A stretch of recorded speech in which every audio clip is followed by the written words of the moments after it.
Welcome to the Sports Bubble, a production of iHeartRadio and Treefort Media.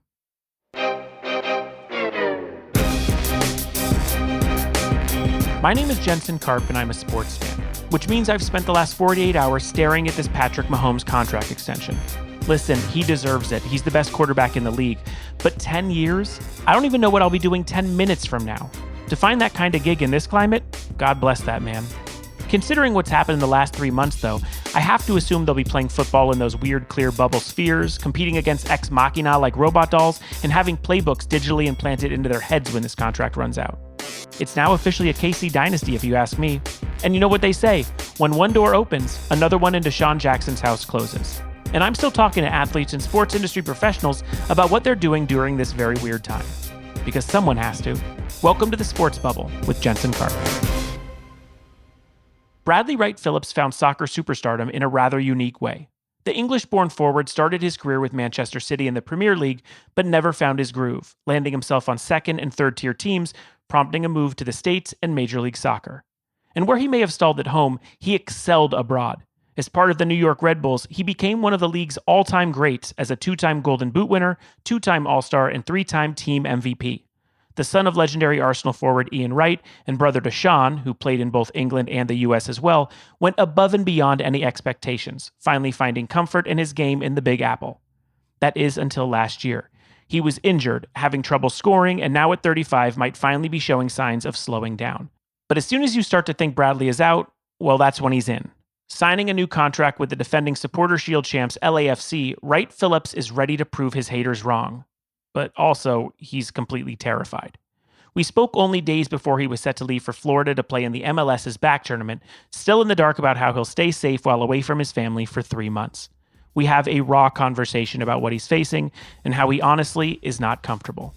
We also talk about the long-standing racism in his sport, if a tournament win will mean anything at all, and if activism is just moot in 2020. It's a very real and important listen this week in the Sports Bubble.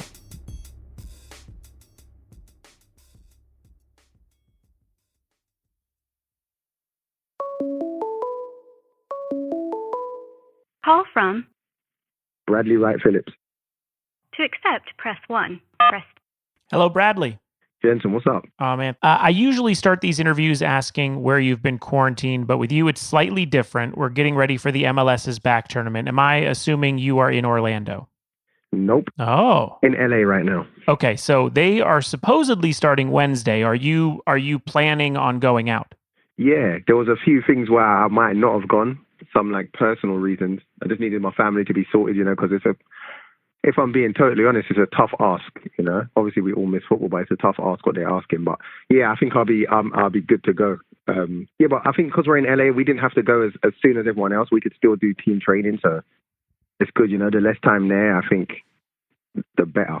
If I'm being honest, if you're just locked in a room for however long, it's going to be tough. So, we're delayed it a bit. I have tons of questions. One, you have a 3, a 7, and 11-year-old. You have a wife as well. Are these people that will be going with you to this bubble of sorts? No, it's another thing that it crossed my mind to do, but I'm not sure how the options were in doing that. And also, I'm not sure how dangerous it is. I don't want to be away from them that long. Mm-hmm. I've just moved them out here, from New Jersey, and then I've got to leave them. So I felt bad in that way. But then I don't want to bring them to a place now and they're just stuck, with maybe a risk of getting a virus. So it was a tough one, but they're going to be in LA.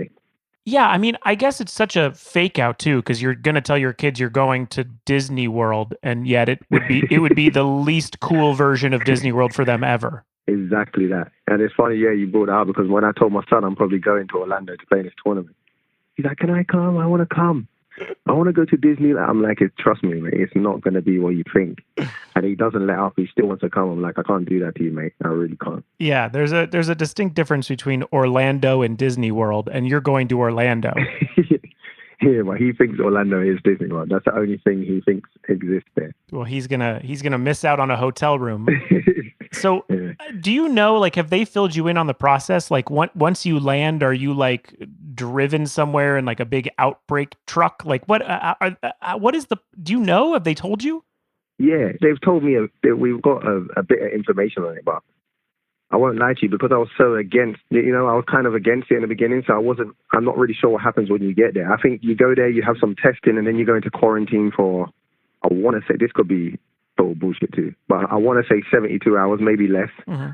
And then if you're tested negative, then you go out and you train as normal as a team. If you're positive, I think you stay in quarantine until you figure things out, I guess. It's just the weirdest summer camp. It's like I can't even fathom you guys, all these professionals, your whole life have played one way, and now they have you in this strange wait here, stay in your room alone. It is very strange. Yeah, I don't really care how I come across here, because it's no secret to me, and I just think it's a little bit stupid, if I'm being honest.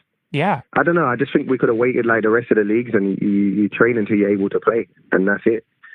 You're taking us all to a place now in a bubble where you got to stay in your room away from your families. Some people got some real life issues, to deal with, and you just got to go and leave your family for how long, But I guess money talks, my friend. Money does. The league, I mean, I'm not piling on here. I don't want you to think I'm just hitting you, but league said this last Sunday, 18 players, 6 staff members test positive before leaving for Orlando. But then yesterday it's reported 6 Dallas players test positive. Now the entire team is quarantined. They did not test positive before they left for Orlando. This isn't a bubble if people are getting coronavirus while inside it, or if, people are coming and going that work for Disney. I mean, exactly. I guess when you get there, are you still going to reassess? Yeah, I think it'll be team first and see what everyone else is doing. Like, my initial thoughts are just, once we're getting all this information, are we still going? Every morning I wake up and are we still going? Yeah. Yeah, I think once I get there, I stay in my room and I'll just play Call of Duty. I'll play Call of Duty until I have to train. I'll train and get back to the room and play Call of Duty. I'm not going to try and mingle or do anything. I've got a family to think about. I am with you there. Listen, I got to give you my honest opinion and fear of the food situation. Everyone saw the hashtag yesterday regarding the $65 lunch or whatever it is. I want you to pack as much Lunchables as possible.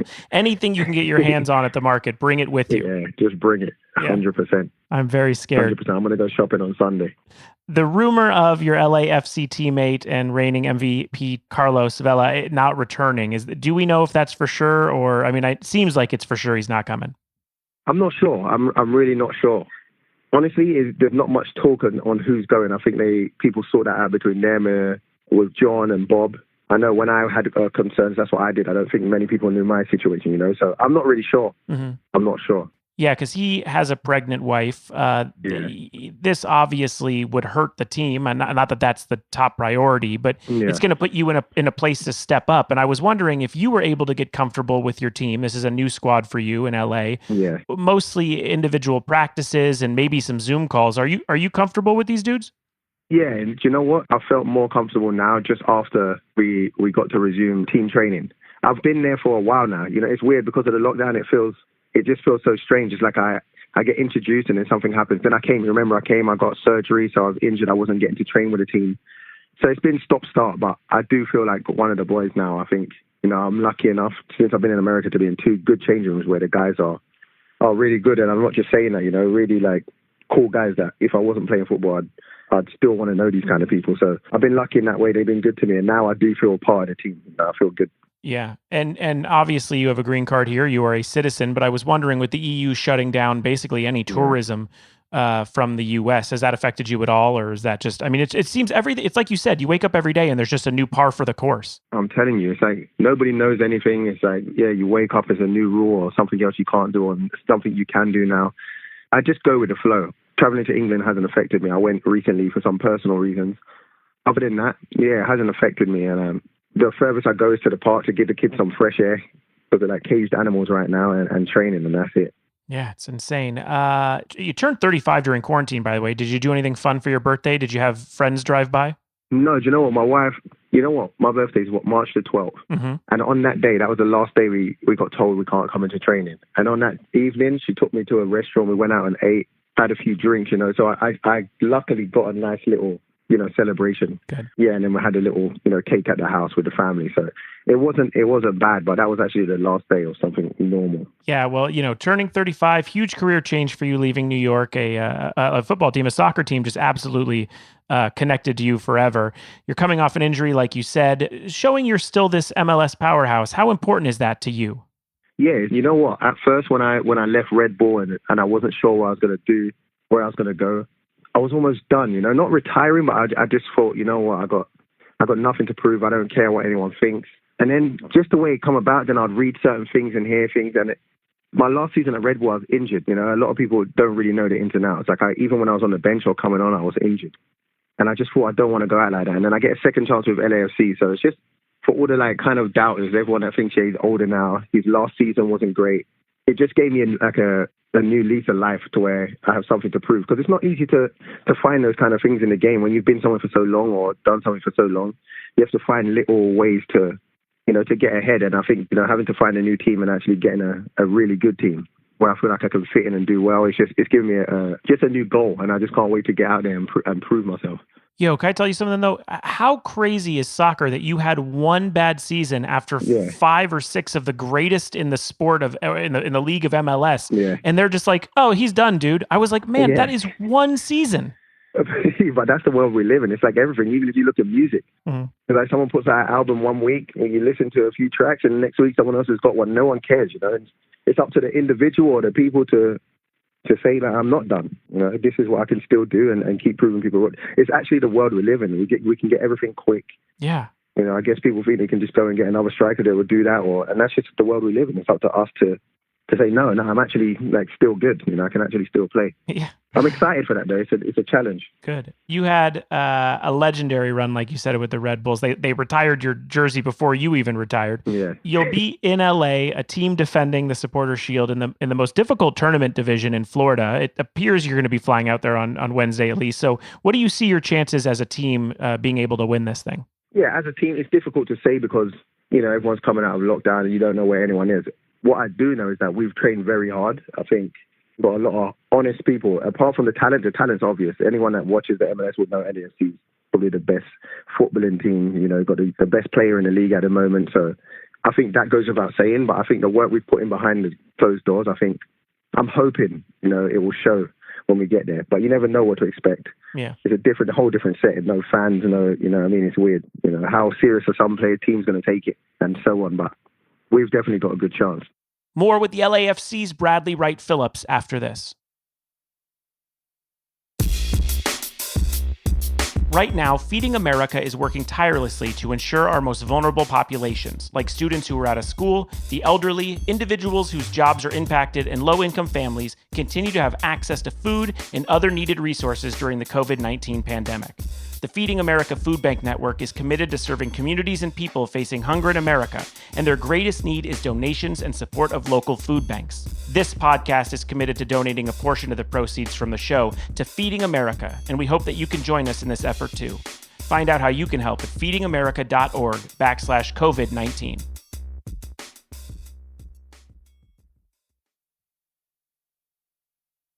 And now, the rest of my chat with MLS great and LAFC striker Bradley Wright-Phillips. You were one of the 16 individual players who was able to take advantage of sort of the strange MLS practices that happened after the pandemic. We spoke with Brian Rowe, and he explained it to us, and it truly sounded like a nightmare. He would wait in his car, they'd call him, he'd walk in, he'd basically be covered with a hefty bag. He couldn't pass to people. It was just did you get anything good out of those? Do you know what? I did. I think why it wasn't as bad for me is because before that, we were just training. We were finding parks where you could train and run, uneven grass. You got dogs running around you. So for me, just getting back to the facility, I know it wasn't the best terms, like training alone, but you still got to see some of your teammates. You got a good field. You had goals, small goals, passing balls, everything, You had things that you couldn't bring to the park.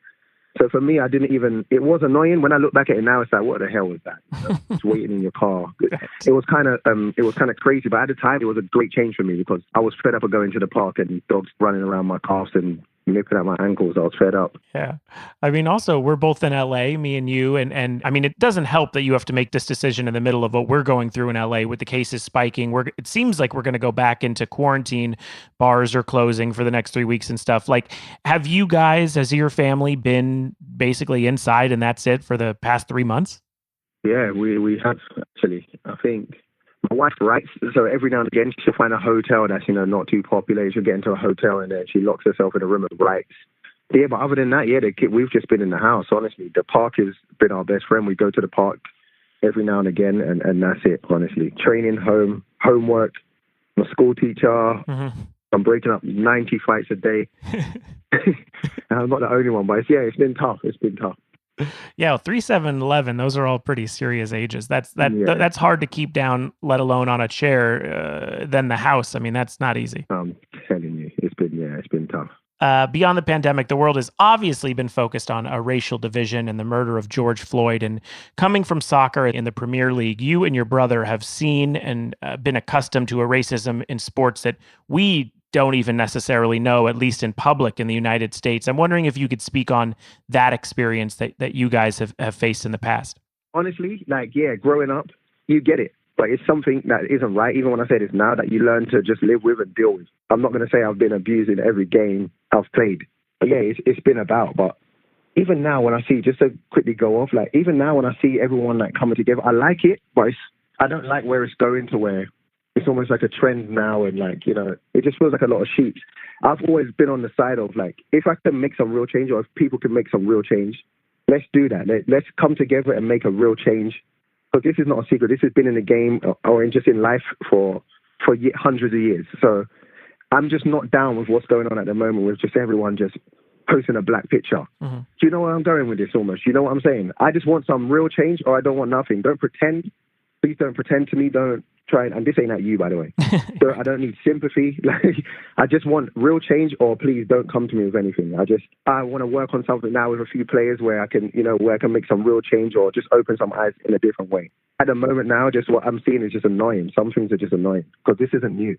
Yeah, it's a little weird to have people say, hey, don't kill us. The police are killing us. And the response is, let's make sure that no white people do the voices to black characters in cartoons. It just seems like a very strange connection, because it's like, well, the stakes are so much higher than those things. And higher than this, exactly. Yeah. And I guess maybe as someone who watched soccer kind of from the side eye, I'm not a super fan. I love researching it more than anything else. Watching real sports, there was a segment years ago that was very famous here in the States where it was the first time I had seen the throwing of bananas or the chants or the things that just, to me, were mind-blowing, even living in a country that I know has systematic racism. To see it so public, and the anti-Semitism in soccer, those things were so damaging to watch that I almost thought to myself, and I know your brother's talked about his experience where he felt he couldn't leave the field, he couldn't leave the pitch. And is that, I mean, obviously in MLS, it's probably a lot, I hate to say hidden. Yeah, you won't get that. Yeah, but was that maybe part of why you may not have felt as comfortable there? Whom? You, yeah. I mean, you play in the Premier League, you come to MLS and you really thrive, and you beyond anyone's expectations. And I wonder, so much about jobs, not even just sports, but so much about jobs is about being comfortable. And I wonder how much it meant to you to come to a place where that crazy stuff wasn't happening. Yeah, and you know what? At the time, there was a lot of things that were pissing me off or getting on my nerves. Just how football is in England. There's a lot of things, some my own doing, and just somehow things work, how things were set up, very old school in the ways of the coaching, how people fought. And now you ask me that, there was a little bit of those things, but I wasn't thinking, honestly, that black and white to where it's racist here or along those lines and I have to leave. But there's a lot of things that I didn't like. Mm-hmm. Yeah, man, it's just such a tricky conversation, and because it's been happening so long, and I just don't know how to change certain things. I honestly think that our generation, or whatever, I'm not sure your age, but we're just a lost cause. I don't want to sound like I'm giving up, but I think just in your household, make sure your kids are raised right. Your neighbor, do you know what I'm saying? I think almost this period we're in, even everyone that's with the movement, it's good. Yeah, it's good to see there's some unity, but I think it's almost a lost cause. I honestly do. I think you just the kids have got to, be taught different ways. And from there, and so on. Even now, my words are like jumbled because it frustrates me to even talk about some things because I'm just like, nothing will be done about this. So it's just kind of frustrating. But that isn't why I left England. It wasn't just that black and white. That's not why I left England.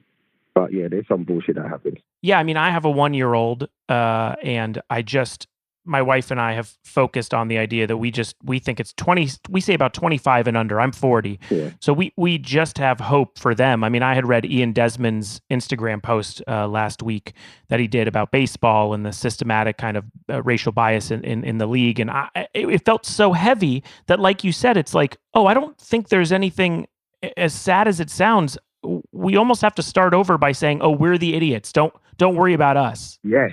Yeah. It's almost like a lost cause. That's what I'm trying to say. I think, yeah, we can do what we can now, but I think our vision has just got to be for the kids, for our children, and that's it. Because you're not going to change how, I'm not even saying he's a racist or whatever, but you're not going to change how Donald Trump thinks. Mm-hmm. You're not going to change how the CEO of or wherever, a multi-million-dollar company thinks. You're not going to change that, you know? So, yeah, it's just a tough one. Yeah. And black people for a long time have learned to live with, some people have learned to live with, that's not right either, but you learn to live with it, or you, yeah, I'm not even sure. Honestly, you can hear by how I'm talking, I'm not even sure. Yeah. I just think, yeah, it's almost, until we're teaching the kids the right way to live, the right way to think, and so on, it's, yeah, I think we're just a lost cause. Have you been impressed at all by what the Premier League has done so far, or does it just feel symbolically gesture-based? Yeah, it's nice to see. It seems like, you know, when you're just watching it or you see a picture of it, yeah, it looks nice. But how many of those people actually care? Mm-hmm. Like, how many people that are kneeling? Again, don't mince my words. This looks good. It shows unity. It shows that it's being thought about. But how many people kneeling, or how many people wearing Black Lives Matter on the back of their shirt actually care? Like, how many give a shit? Because I can come off here now, or you can off this phone call, and post something. Mm-hmm. Post a nice picture with the nicest words, and you could be just lying. I've seen people go to riots, take a picture, or riots, I shouldn't even say that, protest, mm-hmm. take a picture, and get back in the car and go home. So, you know what I mean? Yeah, it looks good, but I don't know, if it's coming from your heart and it's real and it bothers you and you're in bed at night, fair enough. Yeah. But if it don't, just don't get involved. Like, just don't do it. Yeah, I guess that's just do what you've been doing the last 70 years, 100 years. Yeah, because you've seen this. Because let's be honest, it's only a few, when was it? Maybe last season or most seasons, there's players getting racial abuse in Italy, and the manager and the teammates are saying they shouldn't have walked off the pitch. Yeah. Do you know what I mean? This happens. Yeah. You think you're changing all how the way those fans think by putting everyone kneeling. So you're not going to change. I like the way we're doing that. I like the way, if people are interested in it, if people have a real passion for it, you're showing unity. But I don't know if that's what changes those set of fans, or that's what changes the CEO at so-and-so. I don't know if that's what changes their minds. Yeah. Do you understand my point? Yeah, absolutely. I mean, I guess it's even hard for me because I want to ask you, do you see protesting or acts of like social justice awareness during this tournament coming up? But like, it's like, what is that going to actually do? And it's true that we should all do something because it's a great metric. We should obviously see it, and kids like mine and yours should see these things because it's important. But what is really going to change if someone does something in a soccer game or in a baseball game or a football game? It truly is about, and I think that's what a lot of athletes are facing when they're asked to go back right now. We've seen it with guys like Avery Bradley in the NBA and Ian Desmond in baseball. Like, this is a question everyone is asking, and there's no wrong answer, but it's difficult. Yeah.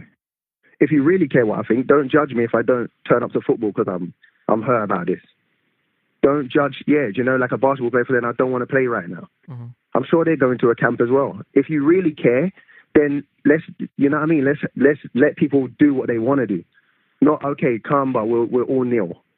Okay, we'll come back, but we'll all have Black Lives Matter on it. Okay, that looks good. You've covered your back. Premier League or MLS or whatever. You look like you care. Mm-hmm. But what about the people that don't? There might be people still affected from this and don't want to go to work, don't want to play sport right now. They might want to do something to make a real change. Yeah. These people don't care. That's what I think anyway. They don't care. And also, I guess a big thing too is, what about in 6 months? What about in a year? It will go. That's the burnout. Yeah, they'll be gone. It will go. And this is my beginning point about if it's a trend. It's a trend. If you go on my Instagram, you won't see any of the following things. I know what I think. I know how I feel. I've felt like this for years. but it's a trend. Soon something else will happen, and this will be gone. This will be gone. One of the harder things that I've seen recently was your father, the legendary Arsenal player Ian Wright, posting his support of Black Lives Matter and was met with just these disturbing racist messages that he replied. I mean, is he like you? Is he sort of like, I know this is what I've faced my entire career? I mean, I don't want to say jaded or callous. He's probably had it worse. He's had it worse than I have. You know, he's probably had it worse than I have for sure, actually. But this ain't even him just posting that and showing that. That's because he's fed up. This is like, that's not even a new thing. That's just because he's fed up. He's posted that now. And he's just like, something has to be done. At least shame this guy. At least shame these people. Mm-hmm. But this is a normal thing, you know? Yeah. And that's someone that's done very well in his country, like very well for himself. And this is how people will treat him or think they can talk to him. Yeah. It's crazy. It's crazy. Like, what do you think that kid's thinking when he sees the Premier League doing what they're doing, like all of that stuff, you know, Black Lives Matter, like all of these things? Do you think that kid is like, oh man, he's not thinking that. Right. He thinks, fuck those guys.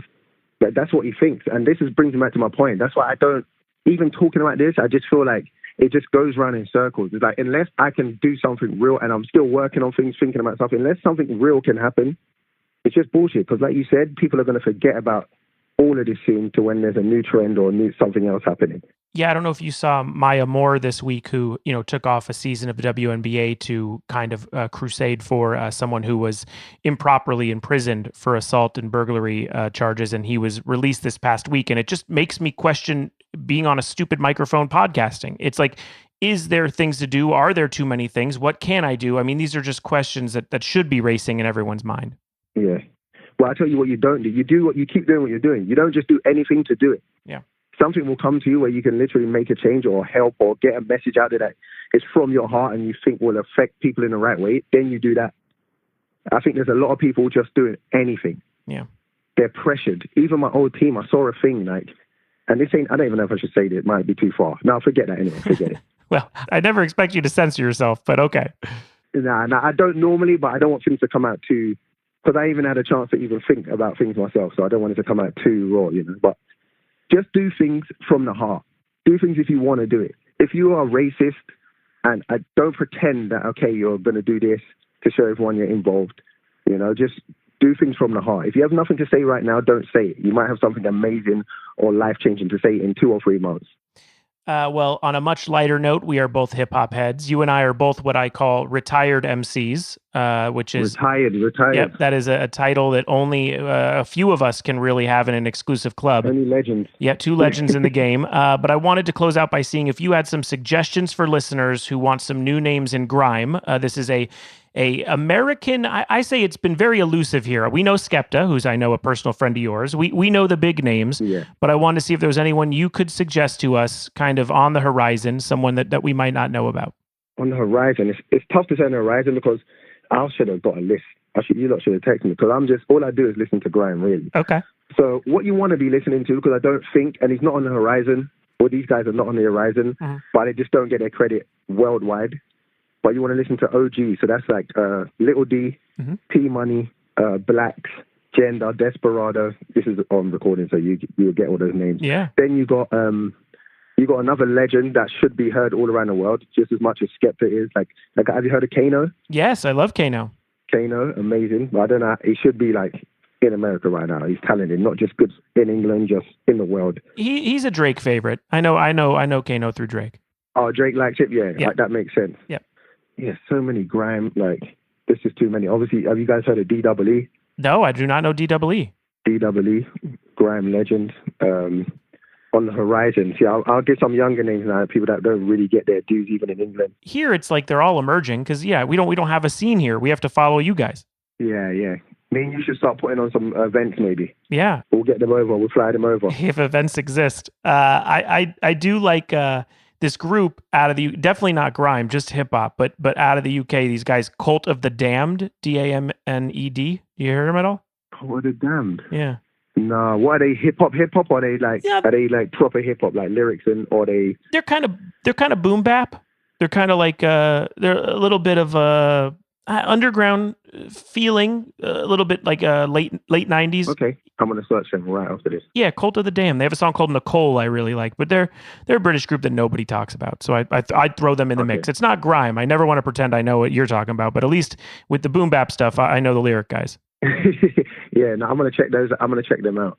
Yeah, there's so many, man. Yeah, it is. It's hard to follow, but I am very excited for you to get back on the field if that's the case. What I'm really more excited about is for you to make a decision based on what you see. Yeah. Yeah. Well, thank you for talking to me, and good luck with everything, man. No, thank you, man. Thank you for having me on. And remember, people, be yourself. Be yourself. Don't just say things. Not you, the people. Don't just say things to say it. Be yourself.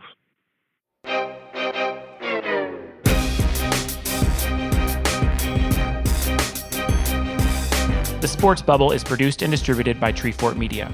The show is executive produced by Kelly Garner, Lisa Ammerman, Matthew Kugler, and me, Jensen Karp.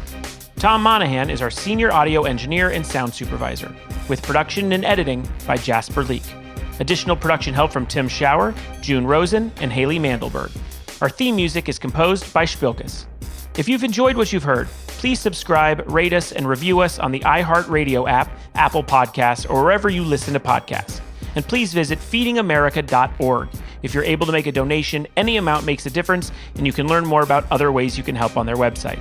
For more information on the Sports Bubble, links to the socials, and for show transcripts for our hearing impaired listeners, go to treefort.fm. Be safe and be well. The Sports Bubble is a production of iHeartRadio and Treefort Media. For more podcasts from iHeartRadio, visit the iHeartRadio app, Apple Podcasts, or wherever you listen to your favorite shows.